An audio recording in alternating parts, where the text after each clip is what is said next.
So I'm obviously really excited about this. We're going to have a discussion between Dr. Mathis here and Stefan Molyneux about essentially socialism and capitalism. The title of this debate is No Rulers, Socialism versus Capitalism. And as I recall, this started over a conversation about Antifa. That was something between you two guys. But without any further ado, we already discussed all the details. Stefan, would you like to explain a little bit about yourself to people who aren't familiar with you and give a short introduction to what your view is on the topic? Sure. Well, my name is Stefan Molyneux. I host the largest and most popular philosophy show in the world, 700 million plus views and downloads. I guess I have the dubious distinction of being the second largest ban in YouTube history. I was just kicked off this week with no warnings and no particular explanation. So I guess I'm now a dissident. I'm samizdat. I'm a radical. I'm underground. And you can find me at freedomain.com. I have 10 or so books, a whole bunch of podcasts and videos available. Everything is. But I am, I guess, a classical Aristotelian objective reality, individualism, and reason and evidence as the methodology for determining truth from falsehood. I am committed to the non-aggression principle that you cannot initiate the use of force against others. I am committed to owning yourself, owning the effects of your actions, whether it's morality, an argument, a house you've built, or a crime you've committed. You own yourself, you own the effects of your actions.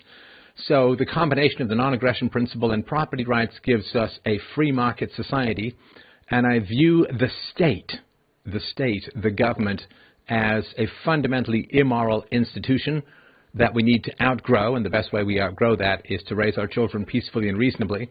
But the state is an organ or an agency within society that has the legal right, in fact the legal obligation, to initiate the use of force against citizens who are usually relatively disarmed, and I view it on the same moral level that people in the past viewed slavery. It's just kind of an ugly institution that we've inherited from the detritus and dustbin of history, and we need to apply our rational standards to even the most ancient and venerated and habituated institutions like the state, just as people in the past had to do with slavery. So my goal in the long run, of course, is called peaceful parenting. You do not initiate the use of force against your children. This includes spanking and timeouts and so on.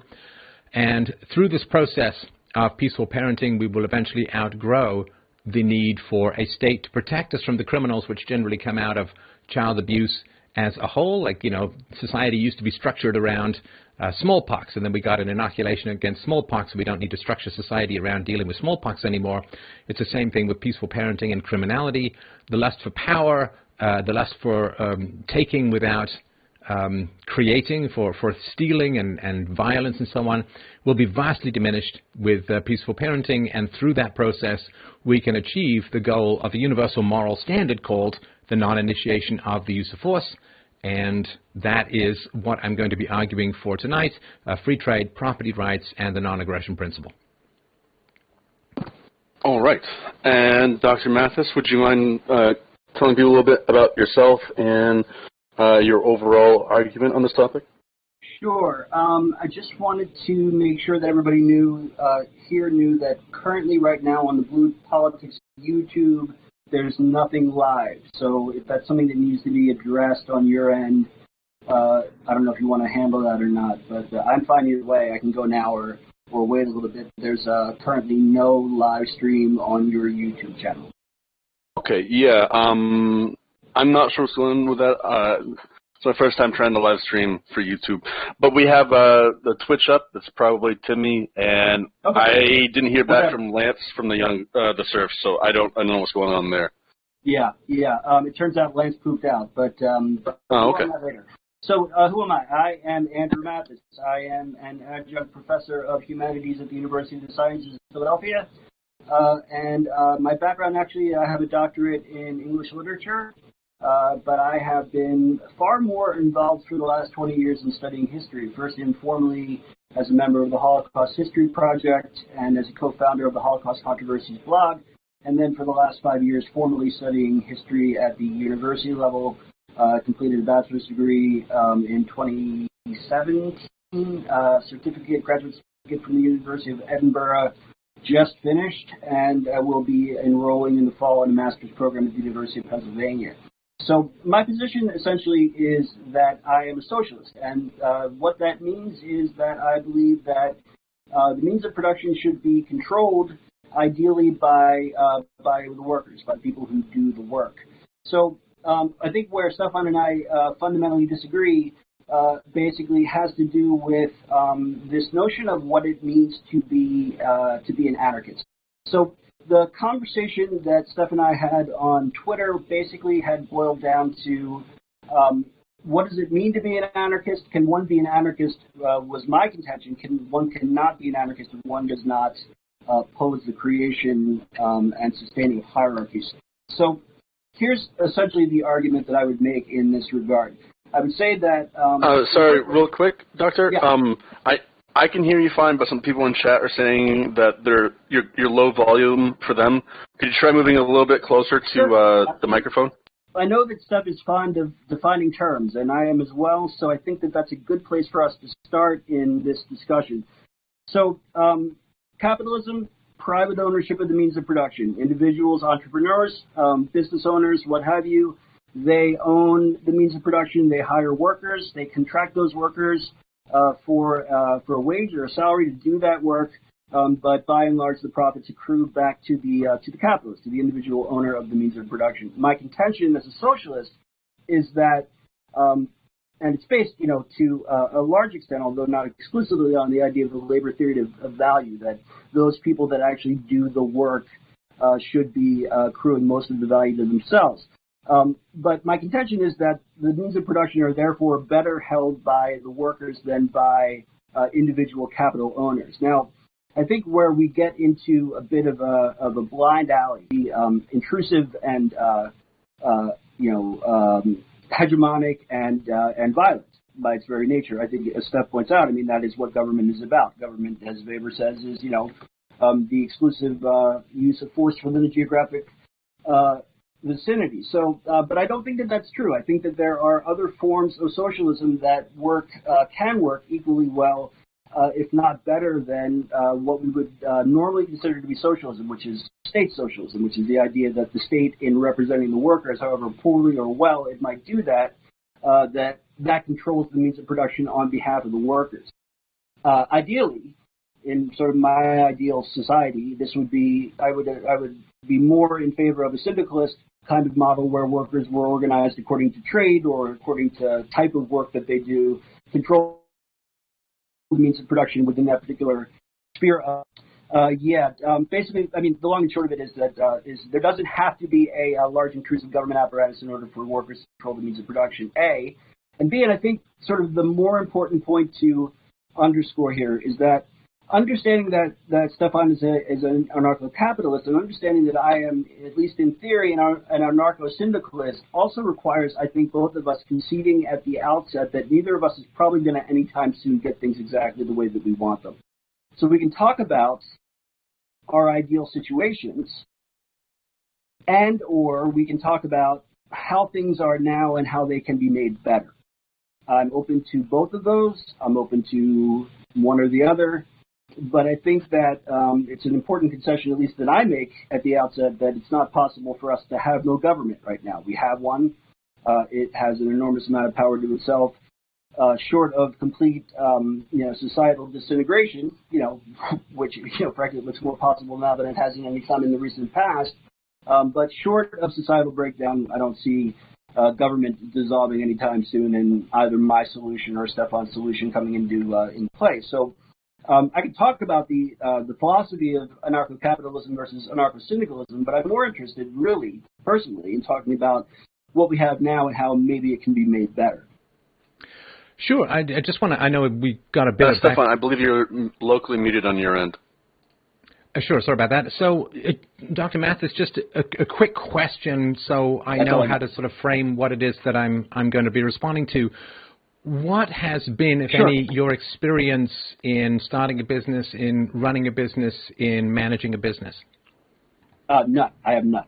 So I have a sole proprietorship. About 30% of my income comes from my own small business that I run, of which I am the sole proprietor and So yeah, what I was saying when I think I was cut off was that other than being a sole proprietor for about a third of my income and therefore paying twice as much taxes on that part of my income in the United States than I would if I were working on a regular salary position, other than that, I don't have any experience as an entrepreneur, no.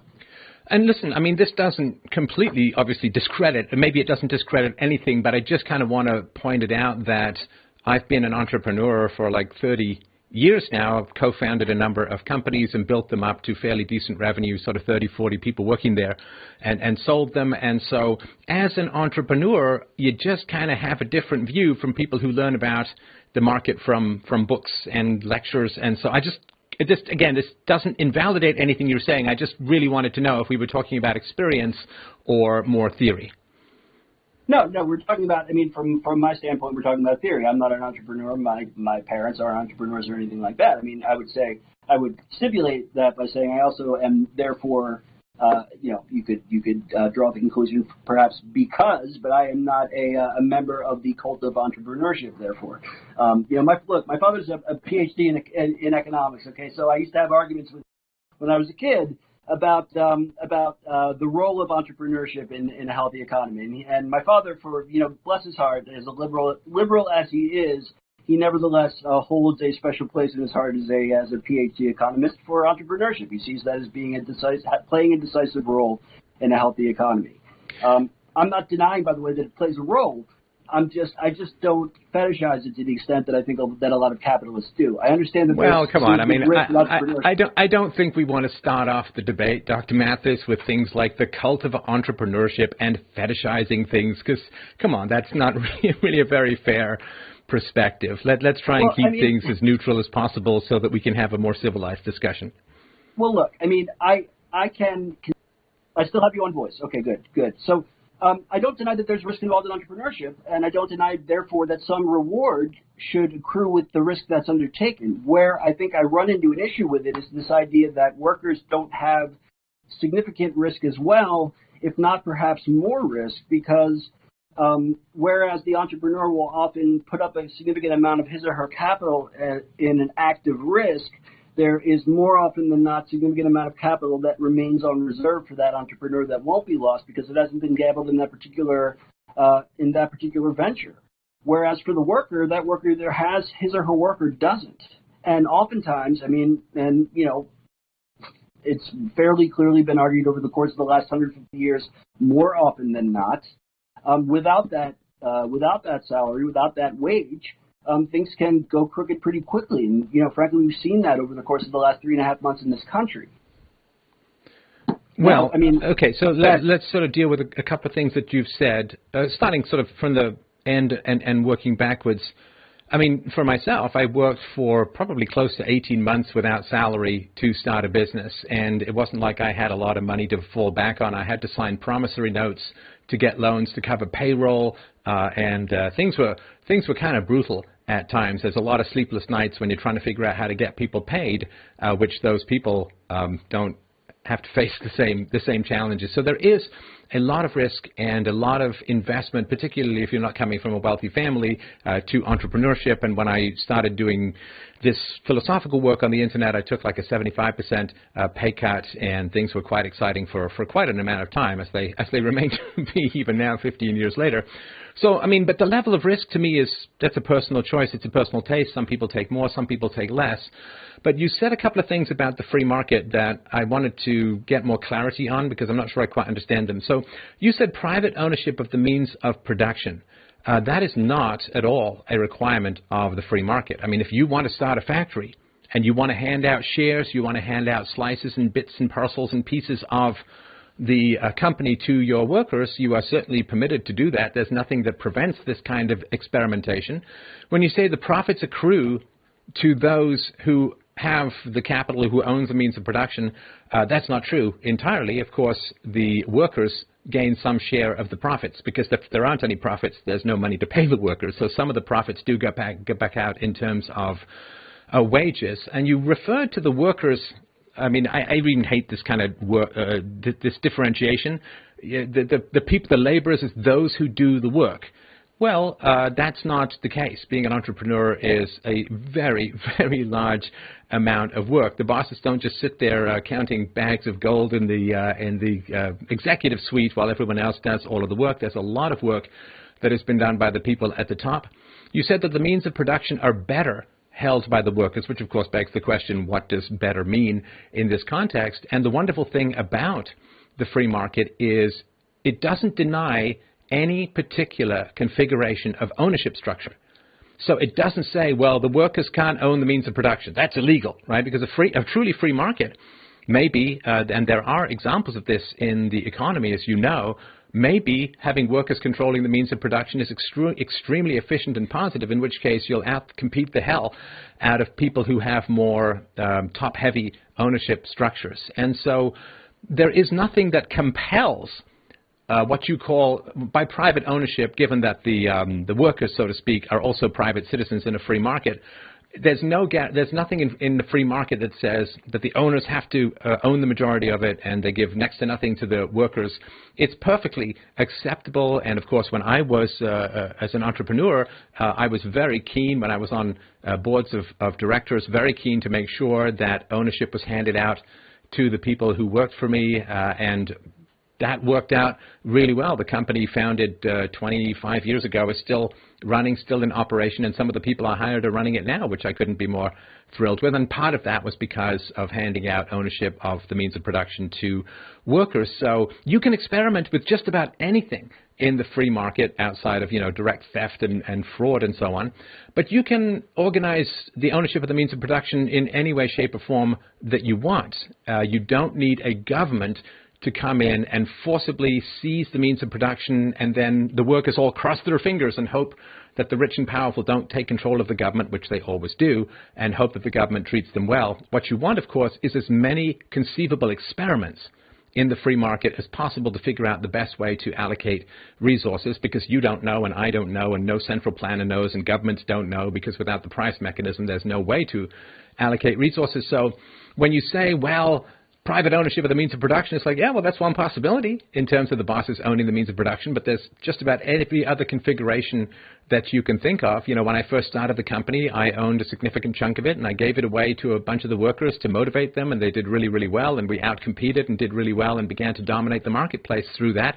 So, yeah, there's some selfish people that want to hoard the means of production. There's other people who hand it out that may do better, and so I just really wanted to point out that there's not this monolith of who owns what in a free market. It really can be mixed and matched to provide an almost infinite number of experiments.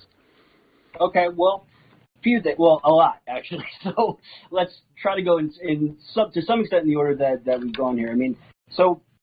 Actually, I'll go in reverse order so let me acknowledge one thing. First of all, is if you allowed your workers to share in profits, that's fantastic. I think that's great. I think, frankly, that is the kind of situation that is far better than some revolutionary uprising where the worker sees the means of production.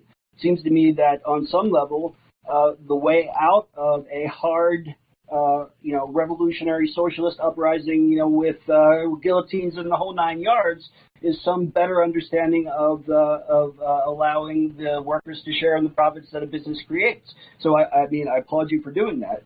At the same time, I would say that a few things. First of all, so there's a distinction, I guess. I had imagined when I was planning doing this with you, I was going to have to sort of yank this out of you like teeth out of your head. But there is a distinction between free markets and capitalism. So, because not all capitalism is free markets and not all free markets are capitalism. Do I have you right on that? Well, here, of course, we get back to the joyful definition of terms that hopefully can resolve these issues. So you'll have to tell me what you... Hang on. Sorry, you'll have to tell me what you mean by free markets versus capital. Well, so I think you and I probably both agree on a particular point. So let me kind of build out from this central point, and we'll kind of go from there, okay? So you and I probably agree that that markets, when they are freest, allocate resources in the most efficient manner. Which generally tends to raise the standard of living of the workers as quickly as possible, yes. Right. But, at the same time that it will raise the standard of living of the workers, it will also increase the wealth differential between the people at the highest level and than people at the lowest level. Well, hang on. Sorry. Well, that's the point about capitalism. That's the point about capitalism that's been acknowledged by everybody from Adam Smith all the way to Thomas Piketty. I mean, it's not really disputable. Well, okay. Don't tell me what isn't disputable. Give me a chance to make my case. I'm not going to tell you. I'm not going to tell you the black is white and we. Sorry. You can bookmark that. You can bookmark that point because I did give you a good 5 minutes there. Okay. No problem at all. Okay. So. You and I probably agree that free markets will allocate resources as efficiently as possible. That the freer they are, the more efficiently those resources will be allocated. Now, for every way that we regulate that market, it will render it less efficient. Right. So here's something that a lot of people, both economists and non-economists, forget about economics. It's a social science, which means it studies the behavior of human beings. Right. So if we have a free market, and something happens with supply and demand, that in order for equilibrium to be found again, it becomes necessary for me to make my factory less safe, or lay off a bunch of workers, or do something else that has human cost. The free market will do that, and it will continue to allocate those resources efficiently, but it will do so at some cost to other human beings. It's one of the reasons why people who believe in regulated markets believe in them. They believe in them not because, I would argue, not because they're socialists, which would mean that they would believe that the means of production were best held in the hands of the workers, but rather because they see that a unfettered market has the tendency to do these things. And to determine whether that's true or not, we really only need to look at history. I mean, this is sort of 19th century history in the United Kingdom, writ large, and you talk about that it raised the level of the workers to, a better standard of living that they had before. That is absolutely true. But, while I am thanking you for curing my child of diphtheria, don't stick him up the chimney to clean it, is my argument, right? I mean, if you are getting this wealth accruing across the society, according to Adam Smith's wonderful invisible hand, but the effect of it includes the exploitation of workers, the increased differential between the people at the lowest level in that economy and the people in the highest level of the economy. That would argue that, yeah, it's a freer market, but it is really sort of not doing all it's really cracked up to be. And that a solution to that problem is to regulate that market in such a way that, yeah, you render it efficient, but you render it more humane.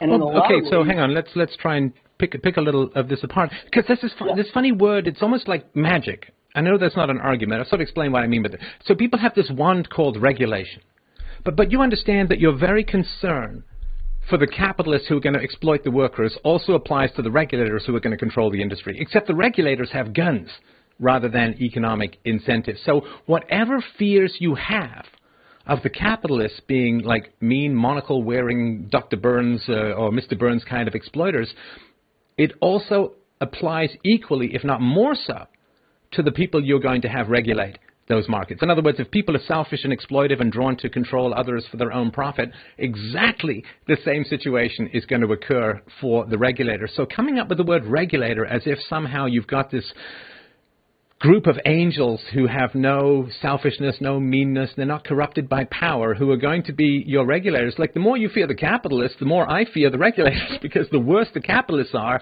100 times worse will the regulators be, because they will control and bully and sell favors and have regulatory capture, as occurs all the case. And the second thing is, if you say, well, the more free market, the more free a market becomes, the more there is a differentiation between rich and poor, like the rich get richer and the poor don't get proportionally richer. I mean, that as the government has controlled more and more of the economy, especially since the 1950s, the split between CEO salary and worker salaries has only widened. As governments have regulated more and more and more of the market, the rich have done progressively better, and the poor have had their wages stagnate, or the middle class have had their wages stagnate since the 80s or 90s, depending on how you're measuring it.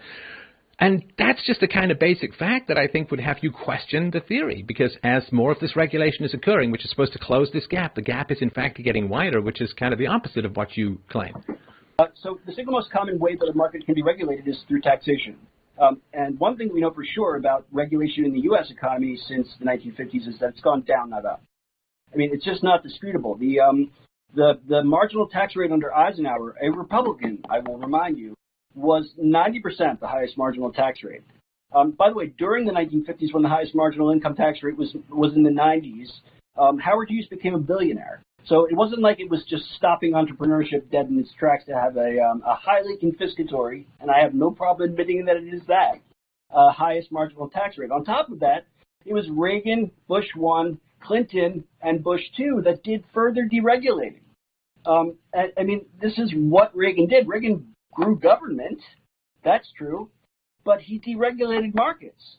So did Bush 1, so did Clinton, very much so. And so did Bush too. So I don't think that this argument that you have more regulation comparative to the 1950s rather than less is true, frankly.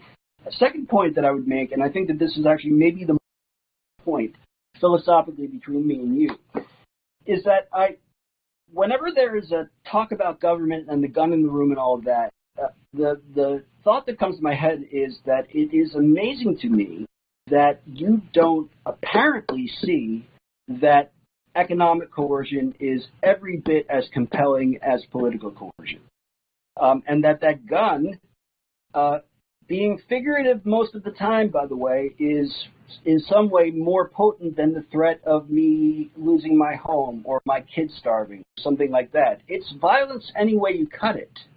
And so if you're asking whether the better solution is to deregulate or to regulate upward in the hands of government for the sake of argument in this particular example, I would say it's better to regulate in the hands of government. At least I can vote for people. If I'm in a job where I have no say in what goes on with regard to the conditions in my workplace, or if I'm in a right-to-work state where they can just fire me without cause for any reason, then frankly I'm in a far more tyrannical situation than any government that holds a theoretical gun to my head if I theoretically don't pay taxes. It's just the idea that this coercion is more real because it's in the hands of government and more real because it's political rather than economic just doesn't ring true to me. And I don't think it rings true to most people. If you ask most people in this country, at least, I mean, I know you live in Canada, and frankly, Canada has better worker rights, but if you ask most people in the United States who they fear more, the government or their boss, I can tell you that the answer is going to be their boss.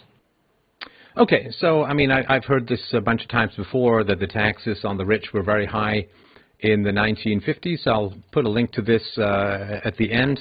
There is a common misconception that high-income Americans are not paying much in taxes compared to what they used to. You say in the 1950s, the top federal income tax rate was 91% for most of the decade. However, despite these high marginal tax rates, the top 1% of taxpayers in the 1950s only paid about 42% of their income in taxes.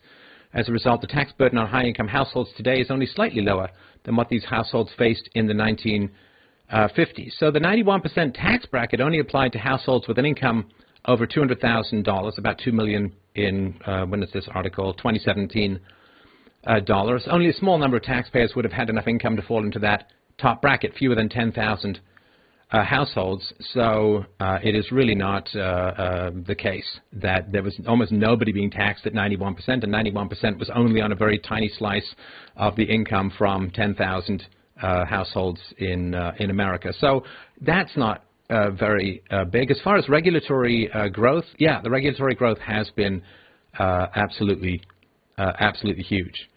And I mean, for instance, I've seen pretty good studies that if the federal tax registry had remained as low as it was after the Second World War, which wasn't like a regulatory wasteland or the Wild West, then Americans would be 3 to 4 times wealthier than they are now, because there's been such a huge drag on this. So the significant final rules published by presidential year, and so yeah, it's gone very, very high and maintained itself as pretty high. Total pages in the Code of Federal Regulations and the Federal Register is absolutely enormous. So 1950, there were 10,000 or so, and then it just goes skyrocketing. Total pages in the Code of Federal Regulations in the Federal Register, it absolutely skyrockets. I don't know that I can share. Can I? No, I don't want to share the whole screen. But the total pages published in the Federal Register was 2,000 in 1930s. It went up to 10,000 in the 1950s, and it's come down a little bit under Trump, but it hit 100,000 pages, like 10 times what it was in the 50s. So the idea that we don't have a hyper-regulatory burden, I mean, there's lots of ways to measure it, but a pretty solid one is total pages in the Code of Federal Regulations, and it has been absolutely staggering how much it has grown. I mean, this is just basic economic logic, right? I mean, it's easier to add a rule than it is to take it away. And so more and more rules get piled on without a concomitant reduction in the number of rules, because whatever rule's in there is usually there to benefit some corporation, some business, some political donor, and we know that big corporations use these regulations to keep smaller corporations from competing with them. And the last thing I wanted to mention was, so with regards to worker rights, it's very, very important that workers, have a safe environment. But man, it's complicated to get a hold of. Like, it really is complicated, because we can say, and I know this because I worked in environmental and health and safety regulations for over a decade. So we can say, oh, we got to have this regulation and that regulation for health and safety. And then the problem becomes that the business becomes so inefficient and impossible to run, because it's almost impossible to comply with all the regulations that are out there. There's 100,000 pages or whatever. And so what happens is the businesses go overseas. They go to some other place, and then what happens is people get depressed and they start taking opioids, and then they die from an opioid crisis, right? Like, in America, and it's hitting a lot of lower middle class people who otherwise would have manufacturing jobs. The opioid crisis is killing more Americans every year than died in Vietnam, for heaven's sakes, right? So this idea that we can find this magical perfect mix of regulation and safety and everyone's going to be hunky-dory, well, you can't, because if you regulate too much, businesses go overseas, people lose their jobs, they get depressed and they take drugs, or they drink too much, or they eat too much, and they die that way. So we can't find some nirvana, but I still do want to hear how the moral problems that are going to plague the business owners are not also going to plague the regulators. Well, like I said, I mean, again, you've given me a lot to respond to, but to briefly answer your question first, I would say it isn't that they won't, it's that those people have to be responsible to me because I can vote for them. That's the point. So, whereas I can't vote for my boss. Sure you can. So, you vote for your boss every time you show up. Yeah, I vote for my boss every time I show up, and if I don't show up and I don't get a paycheck, then I don't have clothes for my kids, and I can't pay my rent or my mortgage. Come on. Oh, come on, man! It's not like there's one job in the economy. I mean, when I was a waiter, I could go to 5 restaurants to figure out what job I could get. Wonderful, Stefan, but it's not what's relevant. Sorry? It isn't what your personal experience is wonderful, but it's not what's relevant. We don't have a glut of jobs right now in the United States. I don't know if you're aware of that or not. Particular for people that aren't people that are not trained. They can get a minimum wage job, but that certainly is not going to pay rent in most cities. Hang on. So what you mean is that? Hold. Okay. Wait a minute. Okay, you've given me a whole bunch of stuff to respond to, and I need to respond to it. First of all, it is not a good measure of regulation to count numbers of pages, because I don't know if you've ever seen the way a law is written, but laws are written in such a way that unless it's a brand new law, in which case you can actually, yes, the actual pages of laws, even when you get rid of laws, you have to write laws that get rid of those old laws, which means you add pages to the Federal Register of Laws. Strike this clause, strike this page. Where this section appears, strike these words, add these words. Anybody can go on to thomas.gov and look at any piece of legislation that is a landmark bill, and they'll see that that's the way that they're written. Second thing is, in terms of businesses going overseas. This is a direct result of free trade, by the way, which again, I mean, in terms of deregulating, this happened to Clinton. This is the North American Trade Agreement, which, frankly, is a tremendous disaster for people that were working in manufacturing jobs, and it was done to a very large extent to break the backs of the unions, and it worked. So yeah, why should I, as a capitalist, why should I pay a union wage to UAW workers in Flint, Michigan, when I can send my production over to another country with no labor laws and pay everybody $2 a day with no bathroom breaks. Well, I would argue that you need to regulate in such a way that prevents that from happening. For one thing, the biggest thing that I would say, frankly, is that you need to severely restrict, if not ban outright, capital flight. A. B. You need to make it a rule of doing business in a country that you're not going to move jobs overseas as a way of getting around workers' rights and labor unions. I mean, and yeah, is that going to restrict trade? It absolutely is going to restrict trade. But to respond to the parade of horrors that you've given me about unemployment in manufacturing states, I mean, if it weren't for NAFTA, those jobs wouldn't have gone overseas. And that is not that's not regulation that did that. That was free trade that did that. Why do you think? This is a very short question. I have no audio from Stefan. Oh, sorry. Sorry, one sec. Stefan, your audio. My bad. Sorry about that. So, look, this genuine question. It's really short. I do want to know your answer to this, of course. Why do you think after 12 years of government education, people they don't even possess the skills to make more than minimum wage? Well, it depends on where they go to school. In the United States, their public schools are funded by property taxes. So, I mean, where I grew up, the property taxes were through the roof and the schools were excellent. I mean, everybody that I went to high school with went to college. I mean, that was it was a function of my socioeconomic status. Now, if you go, 15 miles to the east of where I grew up into the low-income areas of the city of Philadelphia, you're going to find that the property values are nil, and that therefore the schools are terrible. I mean, there's a solution to that as well, which is not to fund schools on the basis of property tax, because that's a system that's absolutely designed to screw poor people. Well, how long has that system been in place? And you say that you can just vote people to get them to do what you want. So why has that not been fixed in the past 100 years? Why hasn't it been fixed? Well, because for one thing, we have done things in such a way in the United States that we have devolved the political power for schools all the way down to the which has two. It makes school boards responsible to the smallest number of people, which in theory at least would be good, because then you would just have the people that live in the school district voting for school boards. But at the same time, it limits the budgets that are available to those school boards. And anytime you go further up the ladder to try to change that, there's resistance, mainly by the wealthier constituencies who want to keep their school boards at the level, to prevent that being regulated up at the city level, county level, state level, and God forbid federal level. I mean, there's a lot of complaining about the federal Department of Education, but frankly, the federal Department of Education is the problem. The problem with education in the United States is that it's funded by local property. No, I get that, but you said voting could fix problems, and this is a massive and catastrophic problem that voting hasn't fixed. What about NAFTA? You say NAFTA was a direct assault on the unions. Okay, so why is it that people didn't vote against NAFTA or vote to get NAFTA taken out if voting is the solution? Sorry, I'll just repeat that question. I think I kind of blurred in and out a second there. Yeah, so if NAFTA... We're talking about NAFTA. Yeah, so if NAFTA is so disastrous... And look, I mean, free trade is not 2,500 pages of regulation. Free trade is free trade. You don't need a whole lot of regulations for it. But if NAFTA is so disastrous for the middle class and the working class, the lower middle class, the manufacturing class, then why would they vote in someone who gave them NAFTA, or why wouldn't they vote out NAFTA by voting in someone different if voting is the solution? Well, mainly because of corporate capture of our politics. Exactly. So, yeah. You can't solve that.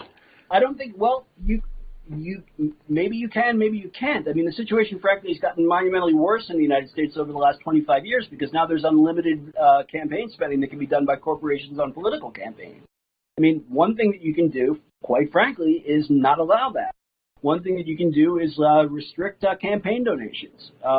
And the reason why that hasn't been done, and look, it's a very long story, and it has to do with the judicial history of the United States over the course of the last 45 years. But the long and short of it is that beginning in the Nixon administration, but it's certainly not an issue just with the Republican Party, there has been a concerted effort to put dedicated corporatists on the Supreme Court that will allow corporate power to expand to the greatest extent possible. I mean, and how do you undo that? Well, you have to amend the Constitution. How do you? So my point is, though, that you keep bringing up issues that are political, and when I say, well, you actually have more control in the free market than you do on your entire political system. I mean, I'm sure you and I both fairly loathe the Federal Reserve because it actually is debt slavery that's intergenerational, that you pile up this national debt that children are born into to the tune of $1 million or more. I'm sure you and I find it utterly repulsive that bankster oligarchs can type whatever the fuck they want into their own bank accounts and enslave the next generation for their own predatory monetary bullshit, excuse my French. But, we don't have any particular chance of overturning that with our rhetoric. But if it's a bank that you don't want to do business with, you close down your account, you go to the bank across the street, assuming that the government allows one to open with its hyper-regulation of the banking industry. But you do have much more choice. A capitalist cannot force you at the point of a gun to do anything. But that's all the state ever does, is pull out a gun at you. So the idea that economic influence and incentives and disincentives that are voluntary in nature are somehow different. It's like a smooth talker might get a woman into bed voluntarily, but he's still very different from a rapist. Well, again, it falls back on this issue of to what extent this transaction in a quote-unquote free market is really voluntary at all. If I need to work in order to put a roof over my head, feed my children, clothe my family, and so on and so forth, then it isn't voluntary. It isn't uncoerced. But that's reality. That's not capitalism. Hold on. If I have nothing in the bank, and I have bills coming due at the end of the month, and no way of making money other than going to work for somebody that might abuse me, then I would not call that a voluntary situation. And I don't think any person really thinking about it would consider that to be voluntary either. I think they see the inherent coercion in that situation. Okay, so let me sort of understand this. So this is the situation. So someone has bills coming in, which meant that they had money at some point, right? Because you can't get credit, you can't get this kind of stuff without having money. They either haven't saved their money, or let's not invent true disaster scenarios, because they're so rare that we shouldn't say, okay, well, once in a while everyone gets hit by an asteroid, so we've all got to have giant suits of armor on at all times, right? We do have we're a certain... in one right now. No, hang on. Right no, now. let's deal with the theoretical, then we get to the practical, which I think is a great thing to do. But someone had money, and how did they choose to spend that money? That's a very, very important question, right? So some people will say, I want to get a big flat screen TV. Now, that's very nice, but unless you use it for educational videos, it's not going to add much to your human capital. Other people say, I'm going to buy a computer, I'm going to learn how to program a computer, or I'm going to go to night school and figure out some other language that might be helpful, or I'm going to go and learn accounting or business management or something like that, right?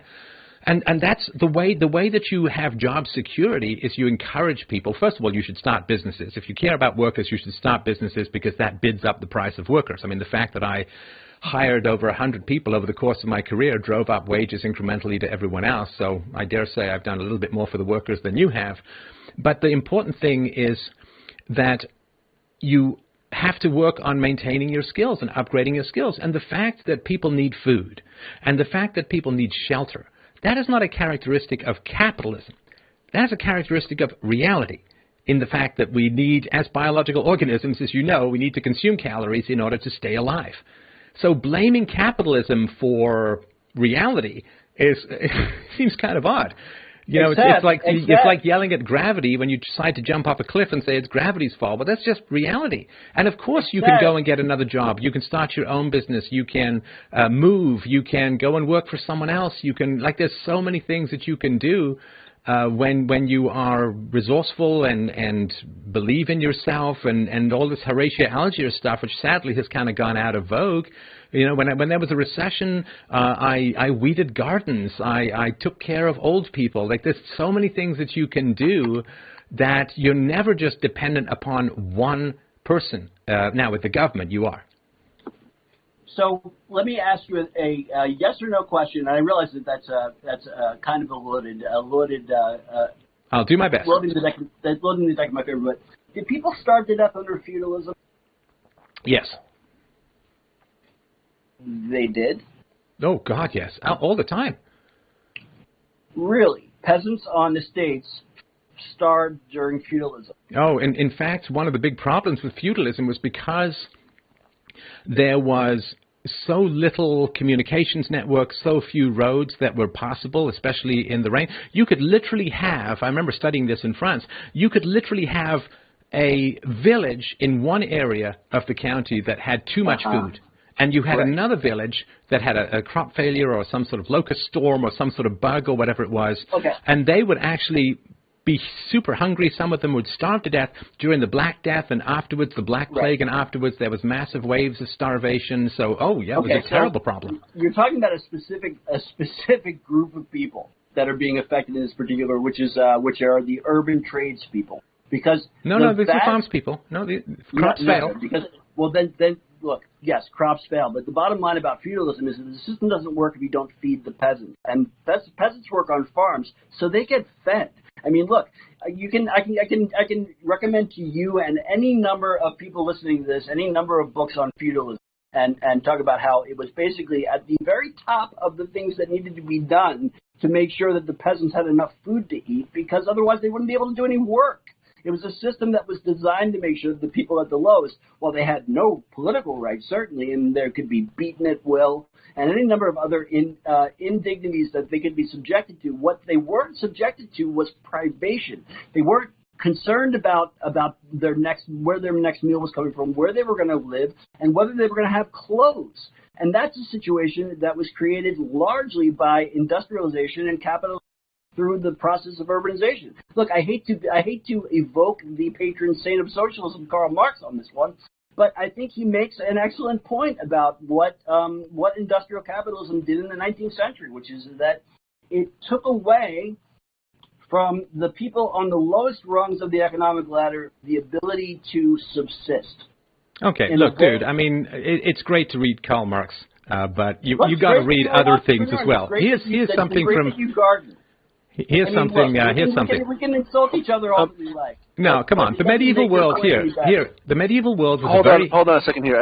I don't think Dr. Mathis was finished with what he was trying to drive at there. Okay, sorry about that. Go ahead. It's all fine and good that you that I read Marx or that you weeded gardens when you needed money. But what we're not going to get anywhere is with the casting of aspersions. There's a reason people read Marx. People read Marx because for all of the places where he was wrong, there were observations about society that he made that were 100% right. Marx was an important, maybe the most important, I would say, along with Weber and the religion guys, are the three most important sociologists of the 19th, early 20th century. Marx recognized the conditions under which people in industrial capitalism were, to the extent that people did not before. And I think that's something that you really sort of can't take away from him. You can take away from him to the extent that you want to or need to the solutions that he suggests for that. But I don't think that anybody really disputes the conditions that he's describing were real. Yeah, okay. I mean, it's not an aspersion to say that you have a certainty about the food intake of the Middle Ages when you've not read anything other than Marx. Here's an example. Hang on, I gave you a spot. It's not. I'm just defending myself against the accusation of aspersion. Let me continue. I can promise you. Okay, can I continue my point? But you're not going to get away with saying that the only thing I've read about feudalism is Marx, because it's just not true. Well, let me give you some other facts, right?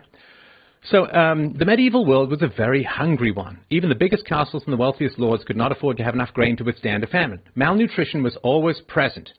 It was during famines that people often resorted to killing their horses and farm animals for food, and in some towns even cannibalism was recorded. Such was the case in the famine of 1315 to 1317. Due to Europe's growing population, enough food for everyone was only available with the best climate conditions. A drop in temperature during the early 14th century led to a real lack of food. Dozens of thousands died due to starvation, and some of the elderly refused to eat as a way to allow the younger population to survive. The Great Famine extended from Scotland to the Pyrenees and from Russia to England. In the latter, life expectancy was only 29 years, a drop of 5 years in the span of only 2 decades. The Great Famine caused plenty of controversy, and the Church was more affected than any other institution, mostly because no amount of prayer could reverse the deadly effects of the Great Famine. Church attendance dropped during this period. Overall, famines were relatively common during the Middle Ages, the average person being affected by 3 or 4 famines during their lifetime. And there is a whole list here of famines of the 16th century, 14th century. In France, and this is the stuff that I studied, in the following years, this is the list of famines in the 14th century France: 1304, 1305, 1310, 1315 to 17, 1330 to 1333, 1349 to 1351, 1358 to 1360, 1371, 74 to 75, and 1390 to 91. And so even after the Black Death famine was a constant threat. So, this is why I'm saying this is the stuff that I studied in my graduate degree, so I'm just pointing to you to some counter-information. So I will concede to you automatically with no problem whatsoever that you can't feed people when there's no food. But famines also occur today. They occurred 100 years ago. They occurred 200 years ago. They've occurred before feudalism, and they occur after feudalism. My point is that for a system like capitalism that claims to be one that provides for the overall welfare of society by creating greater wealth overall, and this is Smith's point about invisible hand, right? That if you allow capitalists to operate according to enlightened self-interest, that the benefits of that accrue across the entire society, right? And it's the rising tide lifts all boats thing. Right? Well, that's not my contention. If you want to argue with Adam Smith, we're going to need a necromancer. I mean, let's argue with each other rather than Adam Smith. Fine. My point is that what Marx understood was that isn't true, that it still leaves many people behind because it doesn't provide sufficiently for people to meet their needs beyond privation in most cases, and in some cases not even for their privation needs. The book, by the way, that I would recommend for anybody looking to understand serfdom, Stephen Hook's book, Serfdom and Social Control in Russia, is an excellent look at the way that the economics of the feudal estate operated. Again, I concede that when there's a famine, you can't feed people. I mean, that's a given. The question is that when the estates were operating on a regular basis, the peasants were always fed, they were always clothed, they always had a roof over their head. Except for all the years that I mentioned. But yeah, okay. When there were famines with no food. But right, and when was the last famine in a modern capitalist economy? In a modern capitalist economy? I don't know. I mean, there was starvation in Appalachia until 1960s on a regular basis. Well, I wouldn't say that Appalachia is really integrated into a modern capitalist economy, and it's not because...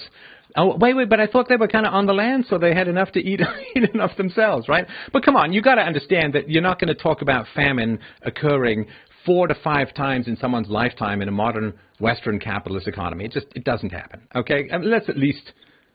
I'm there. I'm back. Am I back? No, we never lost you. Oh, yeah. Yeah, I mean, let's at least... I mean, I know we've got our positions to hold and all of that, but let's at least acknowledge that we're not... Oh, I'm gone. I'm back. Knock on wood. Lordy. I got to tell you, Discord is not behaving too well. Now he's back. Yeah. I mean, right. Let's at least concede that there was pretty disastrous famines in the Middle Ages that do not occur in a modern capitalist economy, at least not on the average person's 4 or 5 times during their lifetime. They're going to be subjected to life-threatening famines.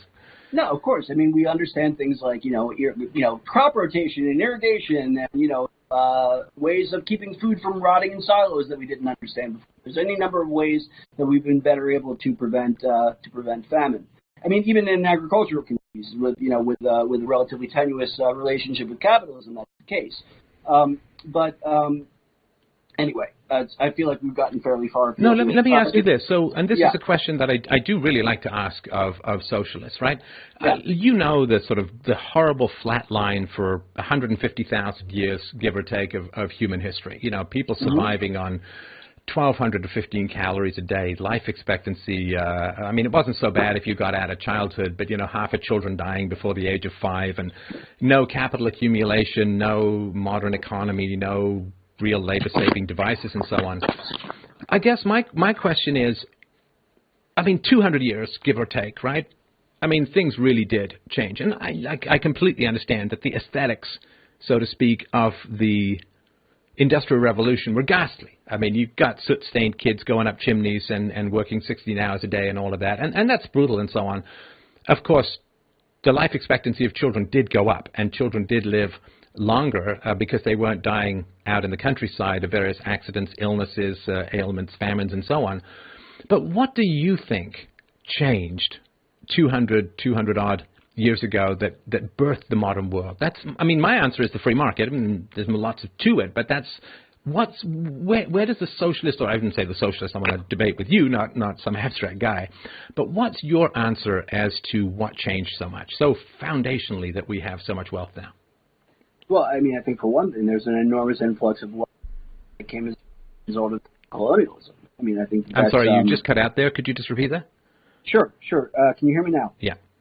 Yeah, there was an enormous influx of wealth that came into Europe as a direct result of colonialism. That was a major contributor right there. I mean, if I had to identify a single factor that I thought was decisive, that would be up there. I mean, but sorry to interrupt, but colonialism and predation on other countries had been occurring all throughout human history. You can't just say that there was none until 200 years ago or 300 years ago. That can't be a causal factor, because every country takes over every other country or every region all throughout human history. What else? Well, but it isn't quite that simple. I mean, we can't really compare Assyrian colonialism or Hellenic colonialism or even the Roman Empire, for that matter, with the kind of imperialism that went on in 1992, because you have essentially sides, for lack of a better term, that are so grossly mismatched in terms of technical ability, so that there really isn't a contest in terms of who's going to be dominant. That's point number one. Point number two, as you frequently point out in your effective, absolutely decisive relation, and what that didn't take care of. I'm so sorry you have cut out again. Could you just repeat that? Okay. I was talking about disease being a decisive factor in eradicating population. So you're still with me? Sure. Yeah. Okay, great. And then direct compulsion to slavery and things becoming directly those people enough to survive becomes a pure wealth extraction device, rather than what colonialism was pursued for in antiquity, and even to a certain extent the Romans. I mean, certainly there was colonialism done by the Romans for the extraction of wealth, but that was by and large a private enterprise. A lot of people forget that Caesar, when he conquered Gaul, private citizen, private army. And didn't go into politics until after basically he had done his conquer. For most of history, most of reasons of security rather than protection. So I don't think that you can compare colonialism in antiquity. Sorry. I don't think you can compare. Did we lose Steph again? No, I'm still here. Okay. I don't think you can compare colonialism in antiquity with colonialism beginning in 1492, because of the sheer amount of wealth extraction that took place, the sheer amount of expropriation and subjugation of the colonized population. There was no Hellenistic ethos that went on in colonialism when the Spaniards, the Dutch, and the British and the French came into the Western Hemisphere. We weren't going there to teach everybody Greek and now we are going to subjugate these people to the absolute best of our ability. Thank God that disease takes care of most of them. The rest we're going to put in this silver mine here and work them, 16, 18 hours a day, and whatever they put. That's a new situation. Well, but I mean, of course, the ancient Greeks and Romans, as just about every other culture did, when they conquered a territory, they took the women as concubines and the men as slaves. That's not what happened, say, in India under the British, although I'm not a fan of colonialism at all. And I fail to see how the transfer of gold or silver creates wealth. Well, it's gold not and just silver gold are and a silver. mark of wealth, and you were talking about silver mines and so on, but that Spain was destroyed economically by the inflow of gold from the New World, and 400-year depression because everybody fled the hyperinflation that came from the excess of gold. So simply transferring gold doesn't create wealth. No, simply transferring gold will not create wealth, but having a body of slave labor that you are able to use to now grow cotton in a climate that is not available to people in Britain or the Netherlands, for that matter, to ship that back and forth by corporations that are protected by the governments of those countries, can then now create markets for textiles that didn't previously exist. That provides opportunity for people to make money that just didn't exist. And now, it has all of the bang-on effects that increased availability of commodities creates. Do you think that slavery is economically efficient? I mean, we obviously recognize that it's immoral, but do you think that slavery is more efficient than, say, a modern combine harvester? Real quick, before you go into that, just a heads up for you guys, we got 15 minutes left before we move to the 30-minute Q&A. But go ahead, Doctor. Yeah, I honestly couldn't tell you. I mean, is it more efficient? I mean, I guess the combine harvester is efficient. I mean, what's the trade-off in terms of the money that's spent by the plantation owner? It's difficult to say because you didn't have a whole lot of overlap in those periods where you had combine harvesters and chattel slavery, right? So it's a kind of it's not exactly an apples to apples. Well, but you do have modern ways of comparing these things. I mean, there are tens of millions of slaves still in India that are producing crops and so on, and they don't seem to be very good at competing with sort of modern high-tech farming methods. I mean, you and I, we're using this technology to have this conversation. We didn't walk to each other's house through a swamp, so to speak, and then write it down and then send it off in carrier pigeons and smoke signals in the Pony Express, right? The question of the transfer of wealth does not explain how we became so wealthy, because it wasn't like there was $10 trillion in India that was sitting there, worth of everything, and then the British or whoever just came over and transferred that $1 trillion. This kind of forcible transfer of wealth tends to be a net negative for the economy as a whole, and certainly the average British person paid higher taxes, had fewer freedoms and lower wages because of colonialism. And so again, this saying, well, the West became wealthy through colonialism, again, it's one of these things. I mean, the Indians were constantly pillaging each other and raiding each other, and the maps of the local countries were constantly shifting as people grabbed and stole resources from each other. The gathering of slaves, I mean, as you know, the blacks in Africa were constantly enslaving each other, as were the indigenous populations of North America. If slavery and exploitation and theft and violence create wealth, why is it that when property rights and the general calming down rule of law began to occur, that's when we began to get wealthier? Because that's not how things are really done in the present, at least in the West to a large degree. I mean, there's debt slavery and there's money printing and government control of currency and interest rates. It's not really part of the free market. But to me, saying, well, I don't know, the British were like, what, especially savage, and that's how they became wealthy? Well, it's hard to think of, groups more savage than some of the indigenous populations of various places around the world. I get a whole speaking tour in Australia talking about this. So if savagery is the mark of wealth, I don't know, it's kind of tough. And since the British Empire worked very hard to ban slavery, not just in the British Empire, but around the world, like Britain went into a 150 years worth of debt to buy out slaves. And the end of slavery did, to a large degree, coincide with the birth of the wealth of the modern world. And because, if you have slaves, you don't have the same incentive to buy labor-saving devices because it reduces the value of your slave. So I think it's the expansion of property rights, the diminishment of serfdom and slavery that has laid the foundation for the wealth of the modern world, because that's the one thing that's different than everything else that happened in human history. Well, I do think that you're underselling the extent to which the British Empire relied on the mailed fist in order to get what it wanted. I mean, I don't know if you've ever seen countries that has not invaded, but it's fewer than 10 countries.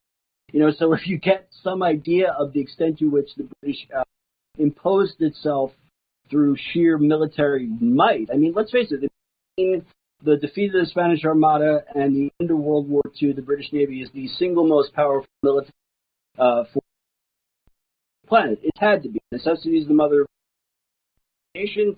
You need to control the seas of your viable economy, so on and so forth. You know, the British did that on steroids. Look, I mean, it's like, yes, I mean, yeah, they go in and they do some things that hadn't been done in these countries before. But there's a whole sort of underlying moral question about, first of all, I mean, the underlying question about what right they have. A, but B, I mean, yourself sheer. Sorry, can you go back? You cut out for me at least a little bit here, Dr. Mathis. Can you go back about like 5-10 seconds? Yeah, I mean, the main point that I'm making is that the British Empire relied on an enormous amount of force.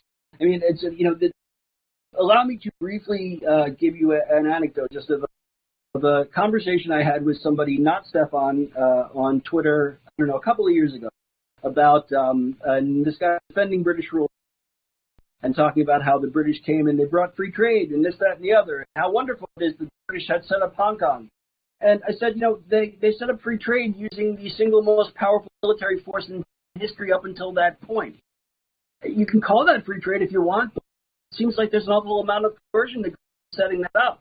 I mean, that says nothing about the steps that the British underwent to get into China in the first place, enslaving generations of never mind the underlying moral. I think you and I are going to have to disagree over the extent to which modern colonialism, which is to say colonialism beginning around transcontinental colonialism, was really a game in terms of being a wealth extraction enterprise. But why do you refer to colonialism as a British phenomenon? I find that do you know what the most bloody? Hang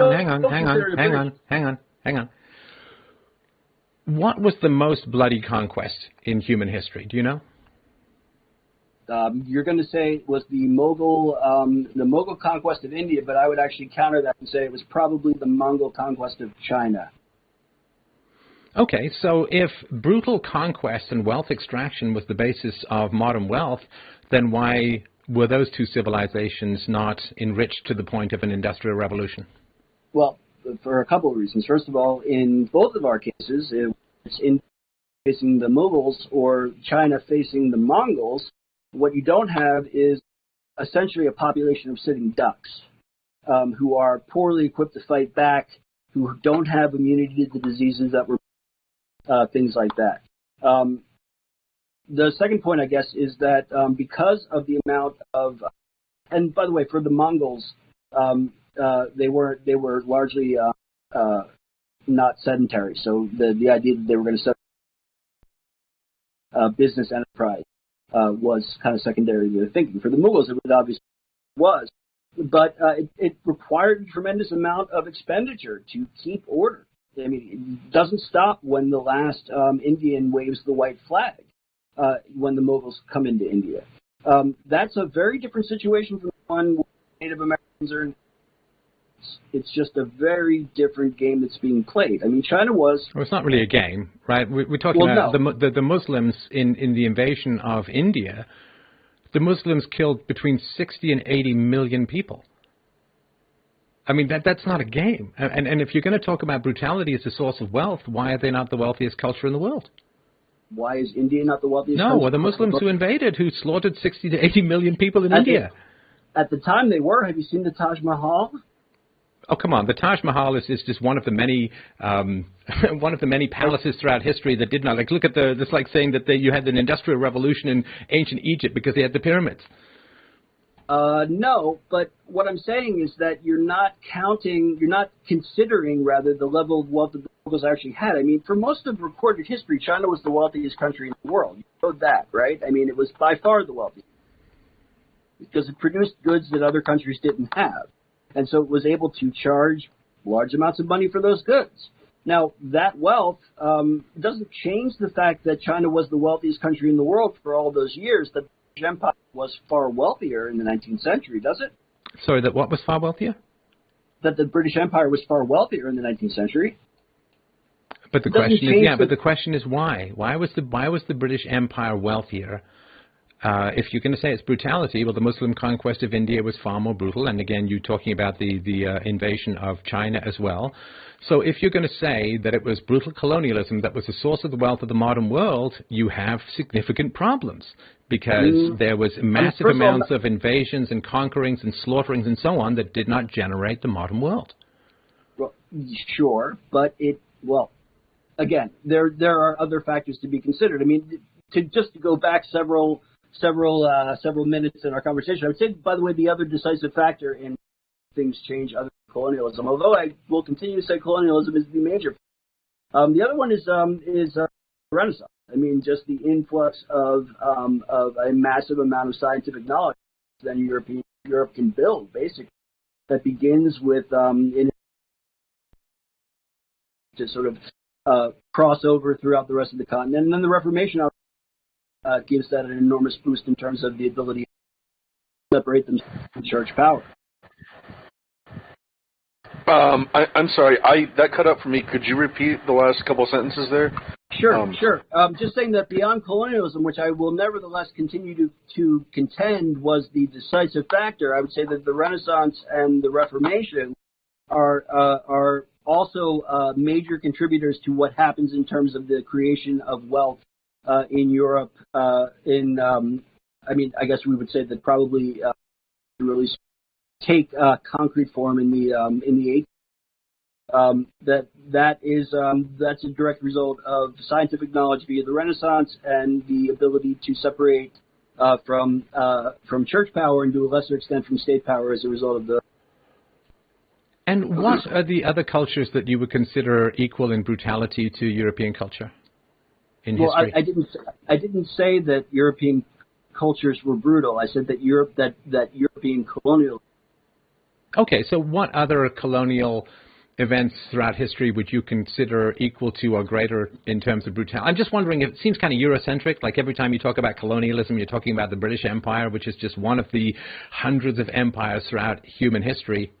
Oh, sorry, it looks like we got a weird reboot off here. Oh, bugger. I'm back. It's all right. I'm getting this weird reboot off. All right, we can hear you. It just seems a bit Eurocentric. Like every time you talk about colonialism, you're talking about the British Empire, and every time you talk about markets, you're talking about European, or it just seems kind of Eurocentric, and I'm just kind of curious what other predations or invasions would you consider would validate or invalidate the thesis you have that it's brutal invasions that help generate wealth? Well, it's not the invasions in and of themselves that create the wealth. It's the brutality of the invasion creates the subjugation that makes the extraction of wealth possible. Yeah, I get it. I get it. No, it's not a minor point. It's not that brutality creates wealth. You can't oversimplify that. If you do, it doesn't make any sense. Well, no, but you understand that the logic then would be that if, say, the Europeans, the Christians, the whites, or whatever, if, let's say, the British Empire created by far the most wealth, and if brutality is key to the creation of wealth, then the logic would be that the British Empire must have been by far the most brutal, right? Well, no, because, again, you're hinging all of that on this idea that the brutality creates the wealth. I mean, you can create wealth without brutality.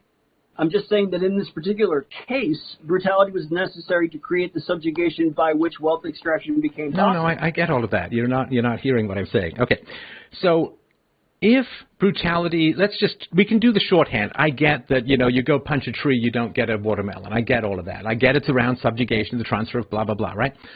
But if the modern world is staggeringly wealthy, like 20, 30 times wealthier, at least, than the Middle Ages, even if we just count raw GDP, right? Mm-hmm. So if it is brutality that is the key for the creation of wealth, then... Again, but it isn't. Okay, however you want to phrase it. I mean, if it's key to the subjugation that allows you to blah, blah, blah, but the brutality is the part that you're talking about, right? So if the modern world that comes out of the European tradition, if the modern world is 20 to 30 times more wealthy, then it must have been 20 to 30 times more aggressive in its exploitation of others. No. But some significant degree greater than all other. Certainly it was more exploitative. Absolutely. There's more no question exploitative than, say, the 60 to 80 million people brutalized, subjugated, and enslaved by the Muslim invasion. You can't extract wealth out invasion. of dead people, Stefan. I mean, No, that's why I also included enslaved, because you also can't enslave people without killing at least some of them, usually, right? I mean, because they subjugate themselves because of the threat of death. So you understand, I'm working with more than one dimension here, right?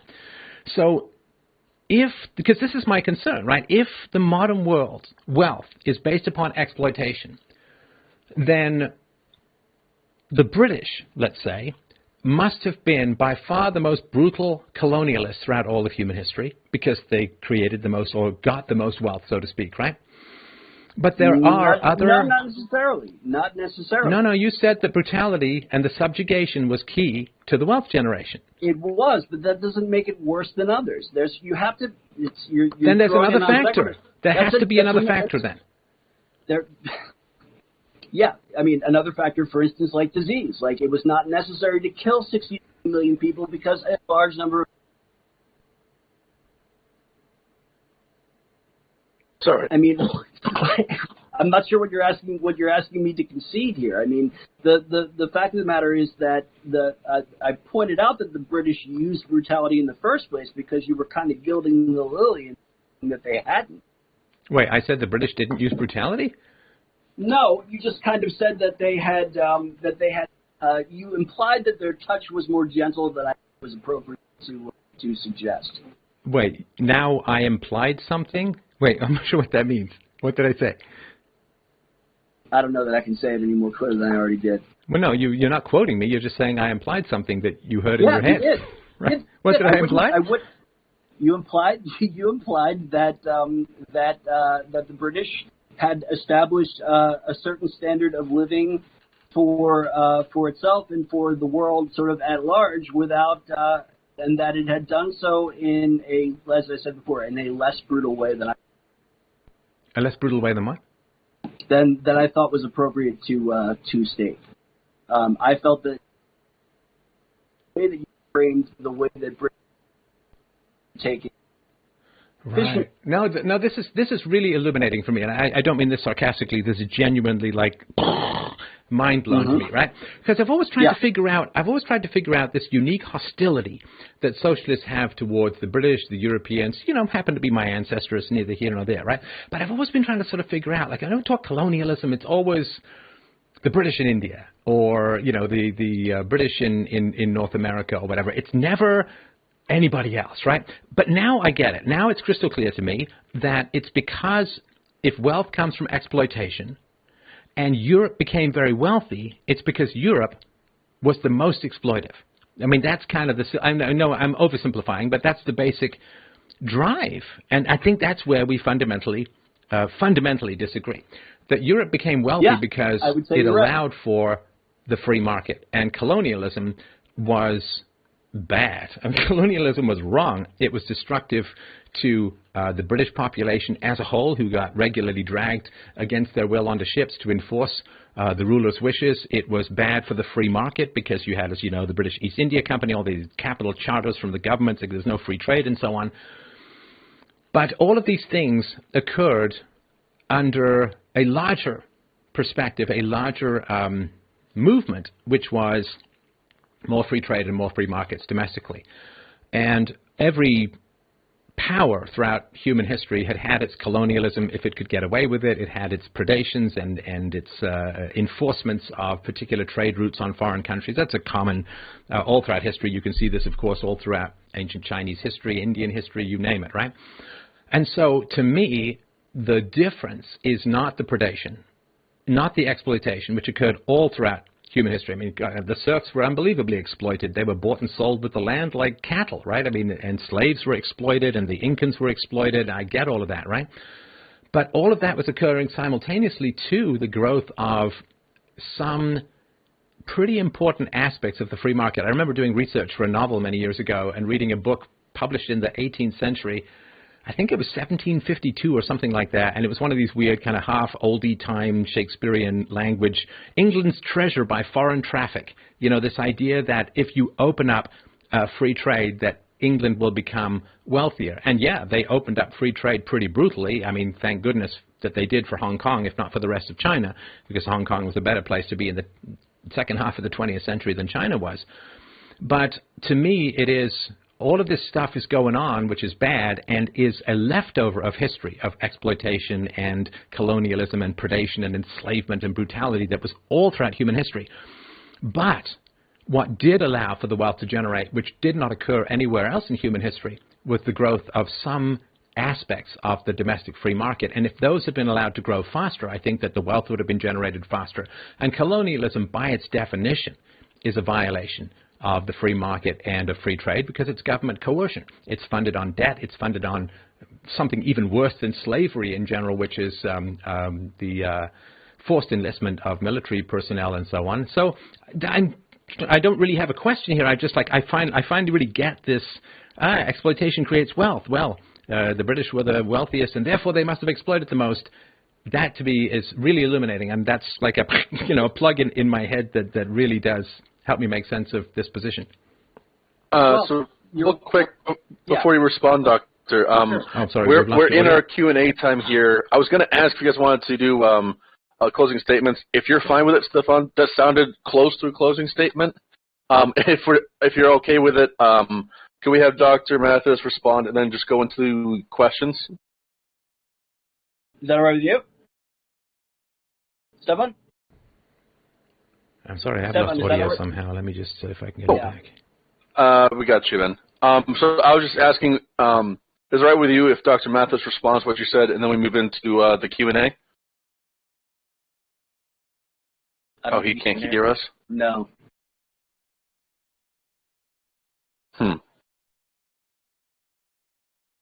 So I'm reaching towards his hip. He's got some fancy gear. Sorry about that. I got a plug in the back. Somehow got disconnected. I do apologize for that.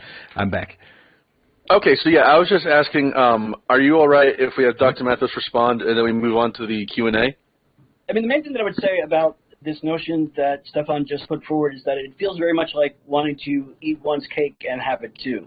That on the one hand, free trade is great as long as you disregard these other things that happen within the context of free trade, which, by the way, aren't free trade, right? I mean, so free trade, I guess in theory is great, but we don't really have any way to tell because when was there free trade where there weren't all other sort of exploitive things being undertaken by, I don't know, I don't care whether it's the British or the Dutch or for that matter, the Japanese did of colonizing over the course of the late 19th and 20th century as well.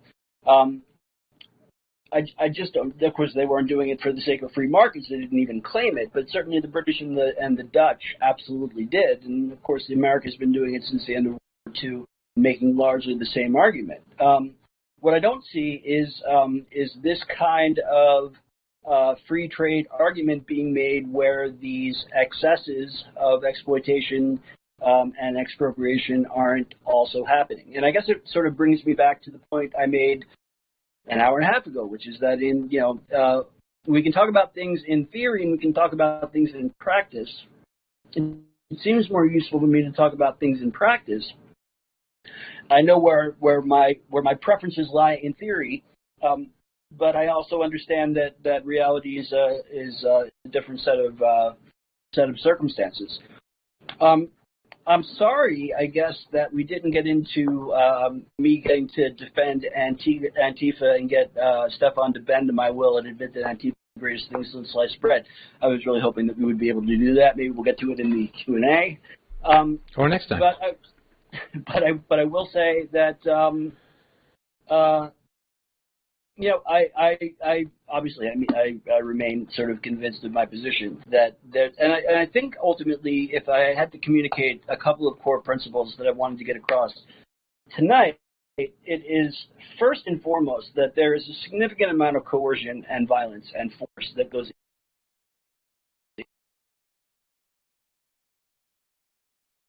It is every bit as insidious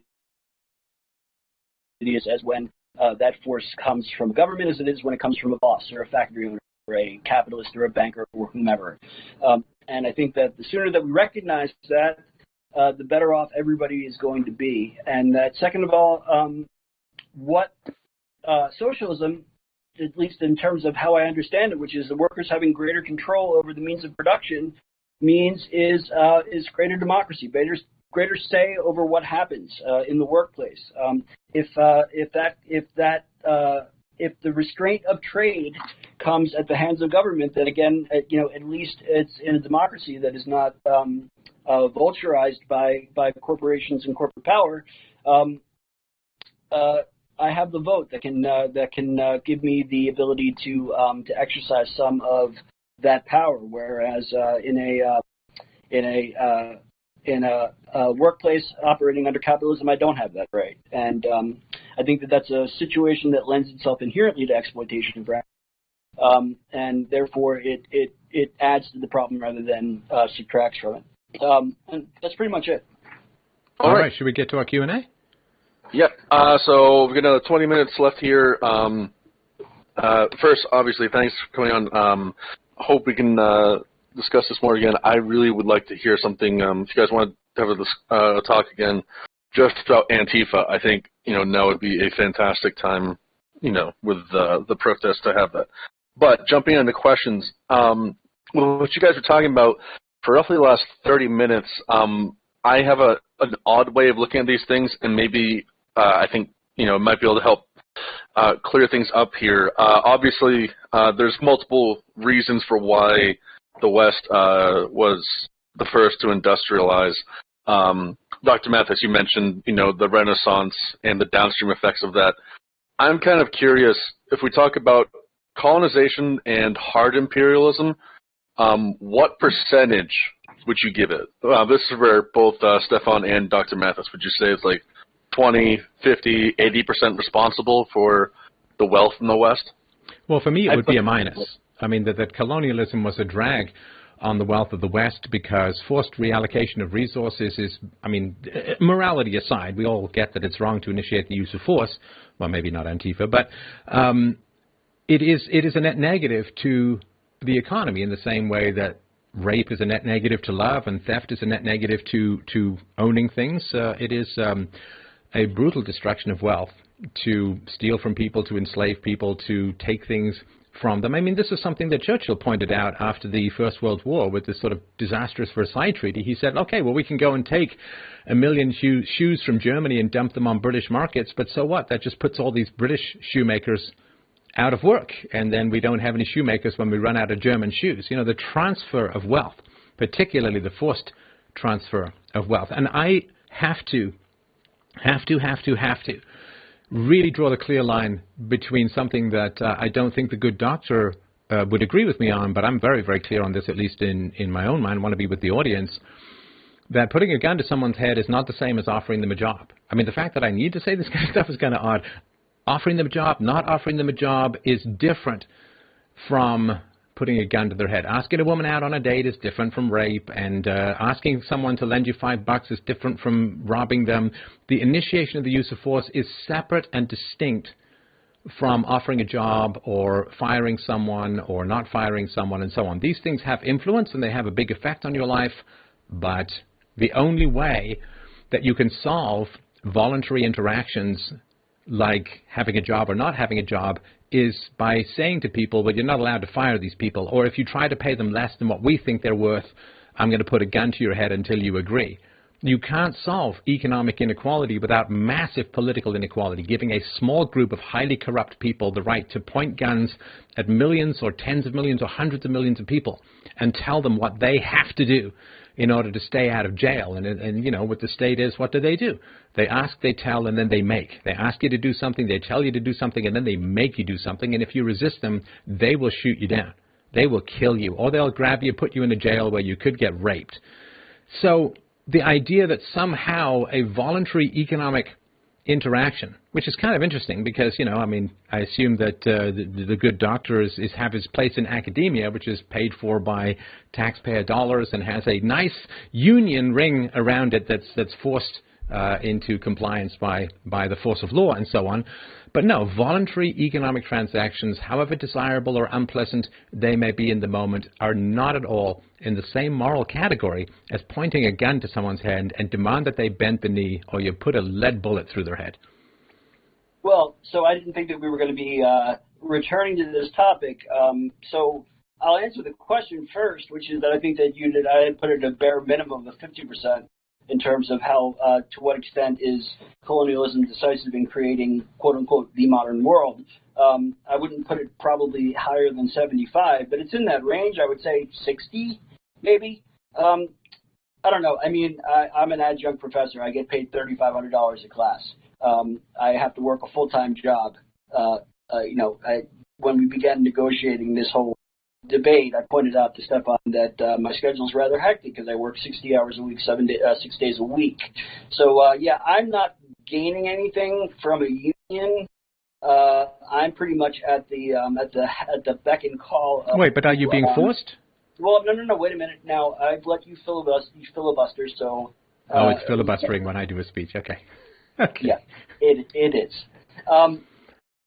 Is it for no? But if but frankly, if I don't have that money, then my life is going to go a little bit sideways, and that really kind of is the point that I've been trying to make before. And again, I'll just repeat the point that I made before, which is you seem to have a big problem seeing that economic power can be as violent, if not more violent, than political power, and I don't see any fundamental difference between allowing somebody to starve and shooting them in the head. I think the end result that the other person is dead means that they're basically functionally equivalent. All right, well, let's go on with the Q&A. All right, another question we had here from Neezer Braff. They want to know for both of you guys, what is a system? By this I assume they mean like a regime, empire, which was the most brutal in history? Well, I would say just about all of them, except the modern world. You know, I did these speeches talking about the indigenous populations of Australia and New Zealand. I mean, you've got cannibalism, you've got enslavement, you've got rape as a weapon of war. This was common throughout almost all of human history, and it was limited only by feral imaginations and the technology of the time. You have genocides occurring among the native tribes in North America as well. You know, they find mass graves. You've got the mass slaughtering of children in Incan rituals. You had brutalizations, of course, that occurred in all the wars of the ancient Greek and Roman world. So, yeah, I mean, it's one bloody cavalcade of psychotic violence throughout most of human history, and this began to diminish with, I certainly would agree, with the Renaissance, with the Enlightenment, with the Age of Reason. There was some tamping down of the more brutal aspects of our demonic natures, and we began to see the first sort of buds of peace and reason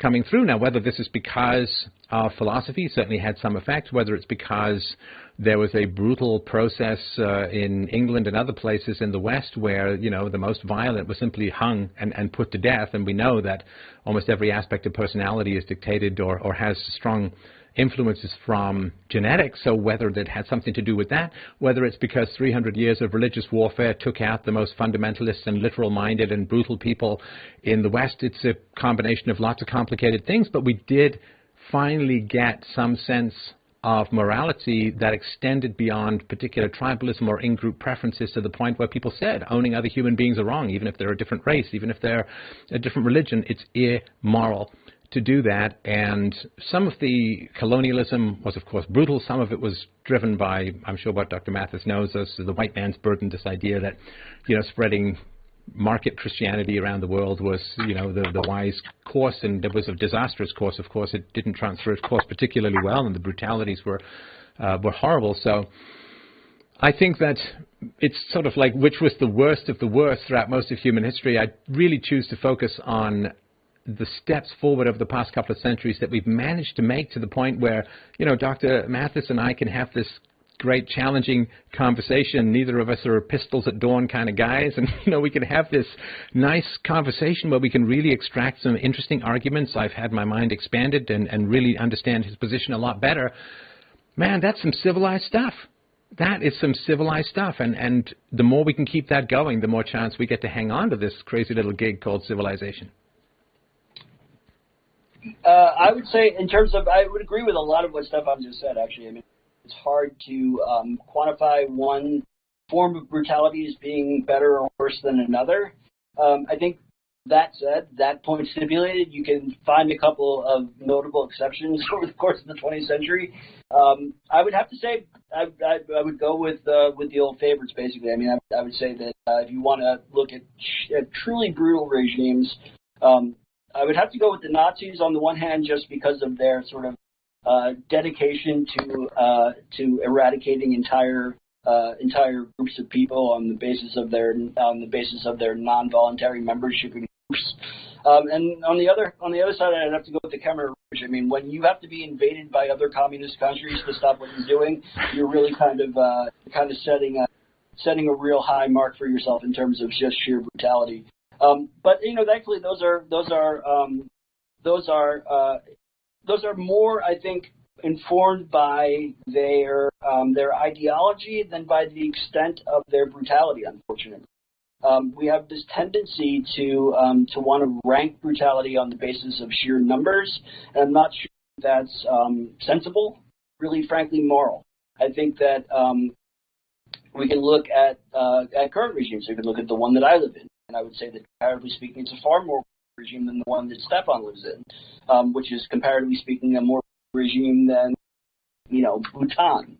It really, it's but in terms of if you were to chalk it up to sheer body counts, you would probably come to different conclusions. To me, the ideology being a driver has some value, and numbers obviously have some value, but those two examples I gave you are really kind of the standouts in terms of just regimes that are just fundamentally sort of by brutality and operate on that basis more than else. And it is kind of tricky with all the modern machinery of brutality that has been invented. It's kind of tough to compare, what people could have done in history if they'd had access to this kind of brutal technology that's around these days. Sorry, go ahead. Did you want another question? Did we lose? So there's a couple more. I'm sorry, is there something else you want to say on this before we move on, Doctor? No, I think we're good. Okay. So the next question we've got here is from Cable Lock. They had a question for Dr. Mathis. Yeah. They wanted to know if you could explain more about the anarcho side of anarcho-socialism, and they add, how do you theorize preventing harmful wealth and power differences from appearing if everyone is left to do the best they can? So it's a good question. So, I mean, in terms, I wouldn't call it anarcho-socialism. I would call it anarcho-syndicalism, which is probably more of a semantic thing than anything else. I mean,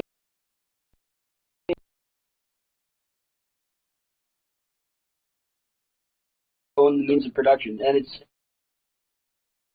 it's distinguished from state socialism, a situation like the Soviet Union, for instance. Soviet Union, the state claims to be representing the workers, peasants, and soldiers, and therefore it centralizes the means of production to itself and claims to be then administering the means of production on behalf of workers, peasants, and soldiers. And obviously, the extent to which that actually happens, your mileage may vary.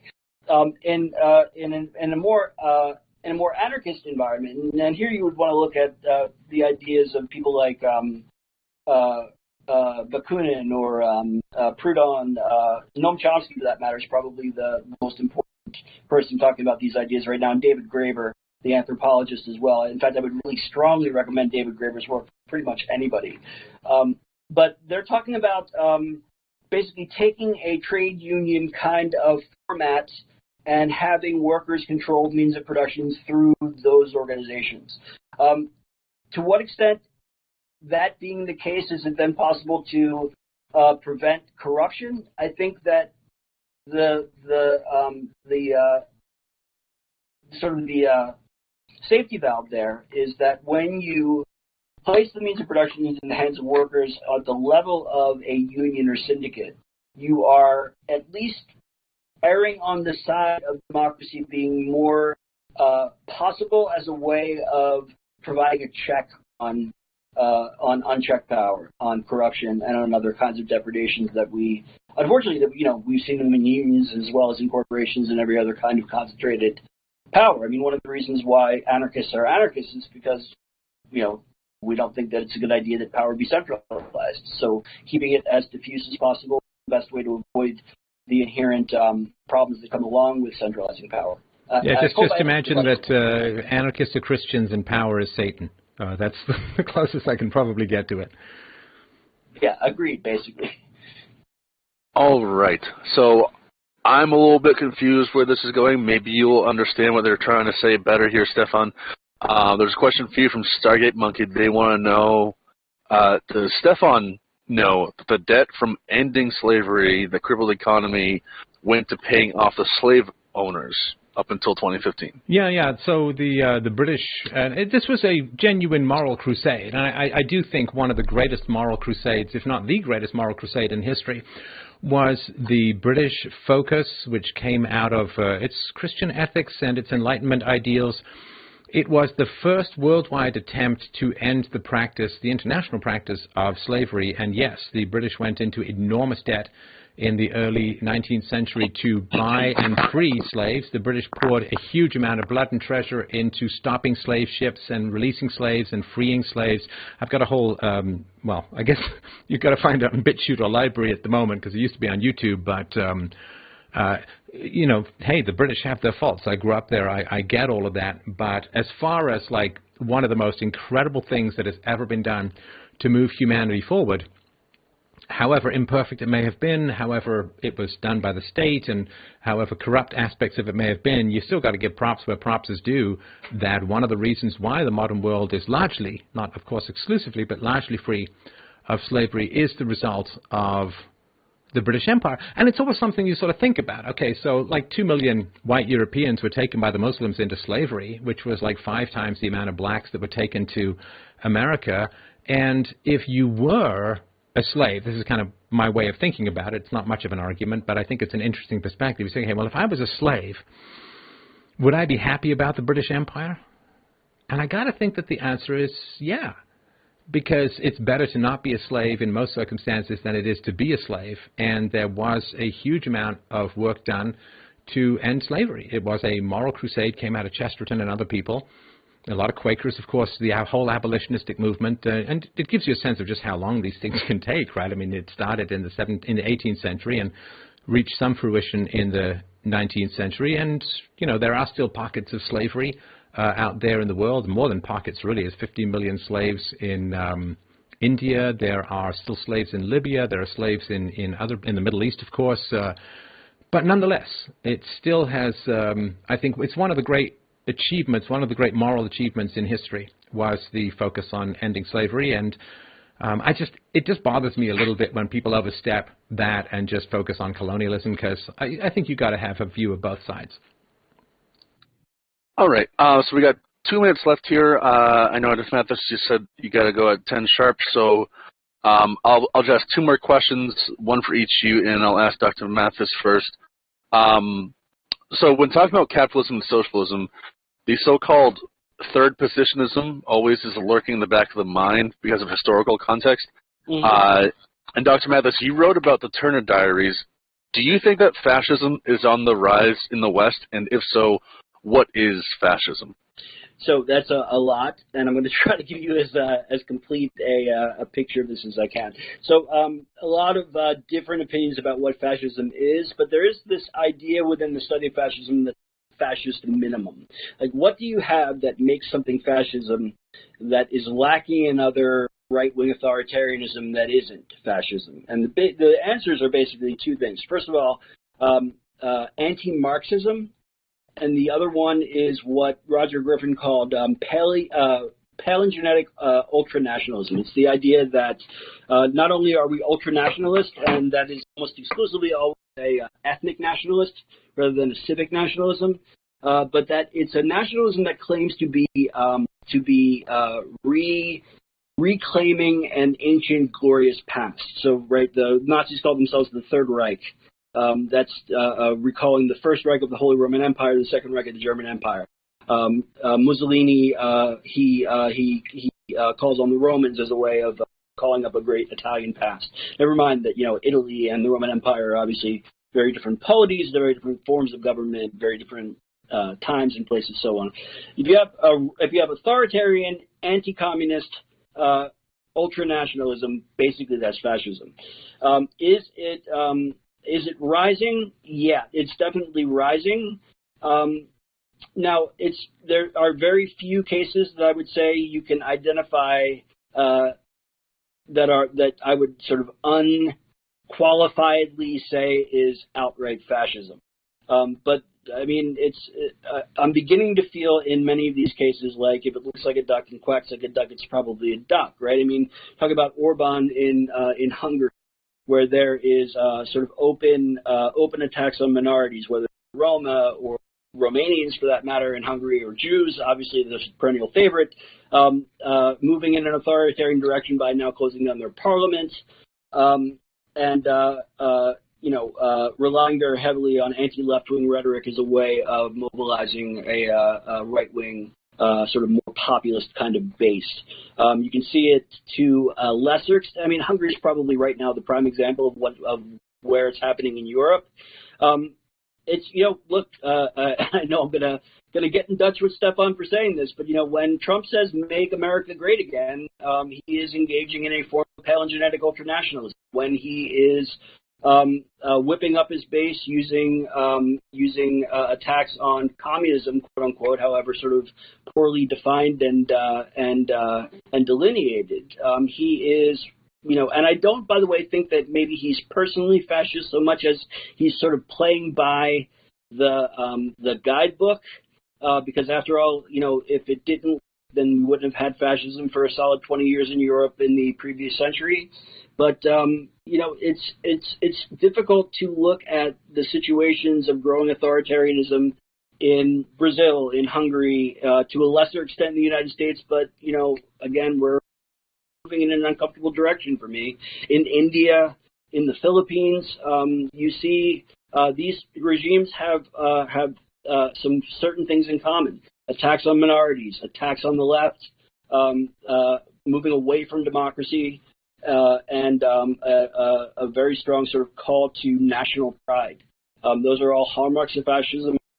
Basically there. One of the things that I would say is most dangerous is this kind of tendency to paint with a broad brush the left, to say that there's functionally no difference between social democrats and communists, for instance, is to really, not only to really sort of grossly miss the point, A, but B, and more importantly, is to play a very dangerous game.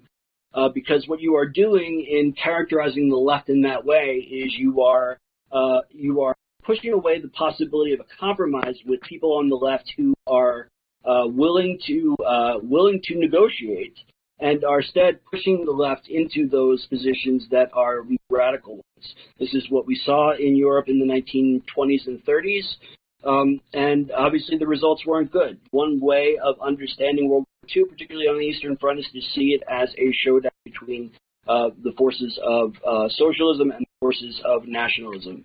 And one of the reasons why that became possible was because democracy in the center was abandoned.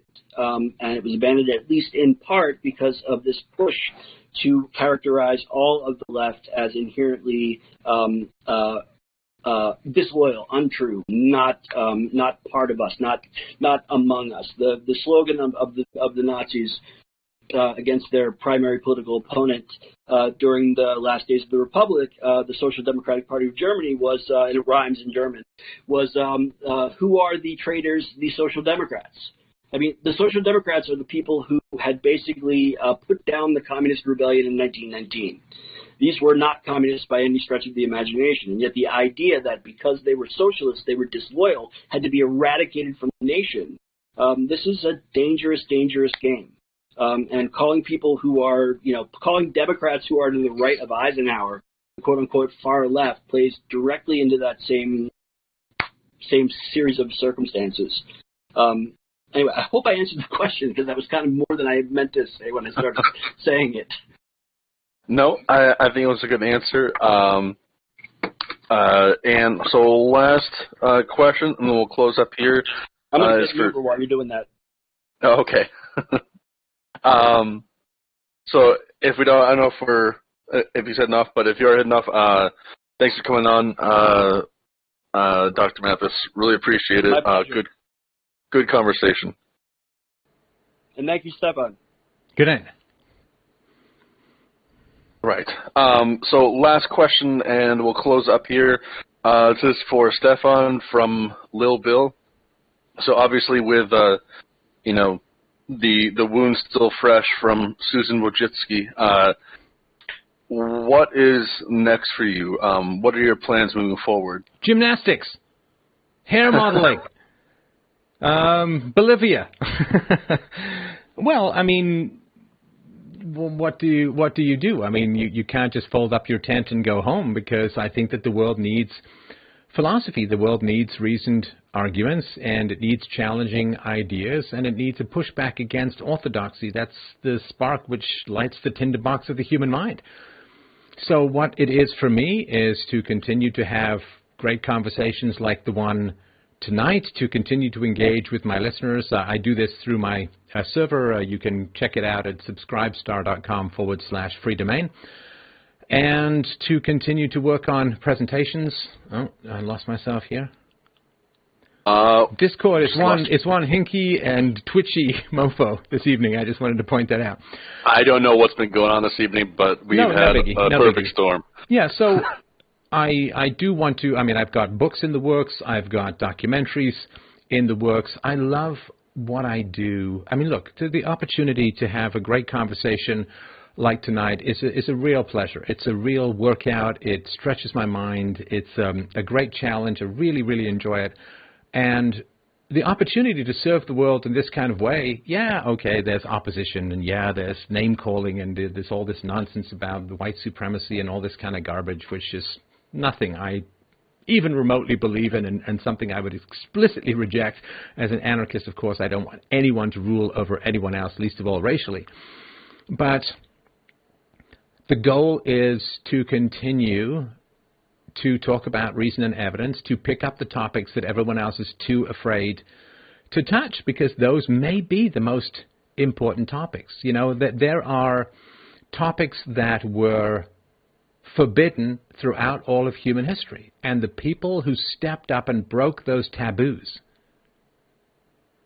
are some of the greatest and most benevolent heroes that I've ever witnessed. And, you know, maybe I can add to that number in my own little way, maybe not, but I'll be damned if I won't try. And the people who stepped forward and said, you know, maybe owning other human beings is a bad thing. I mean, this was blasphemy. The people who came forward and said, you know, maybe we should question some of the stuff in the Bible and rely a little bit more on science. Blasphemy. But because of that, we get the modern world. Maybe people who said, you know, maybe human beings shouldn't be bought and sold with the land, like buildings or ditches. You know, this was, of course, blasphemy. You know, in 1930s or 1920s Germany, saying, you know, I don't think that blaming the Jews for all of our problems is going to lead out very well, is it?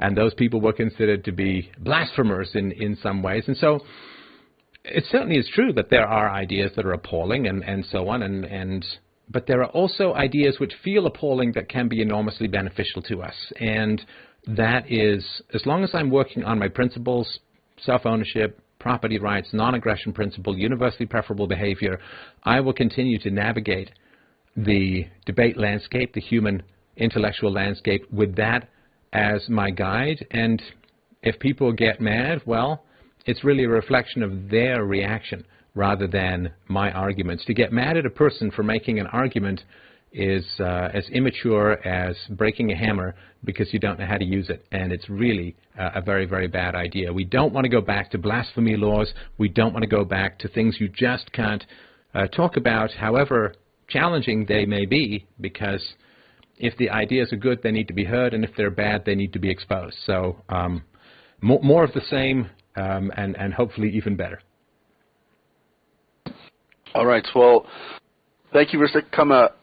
Jesus, words coming out too fast. Thank you, Stefan, for coming out. Well, thanks everyone for dropping by. It's a real pleasure. Yeah, it was a good debate, and I hope we can get together again with Dr. Mathis. I also would like to hear you two go at it just about Antifa. I would like that very much. All right. All right, well, thank you. I'm going to close out here. You have a good night. Take care, everyone. Bye.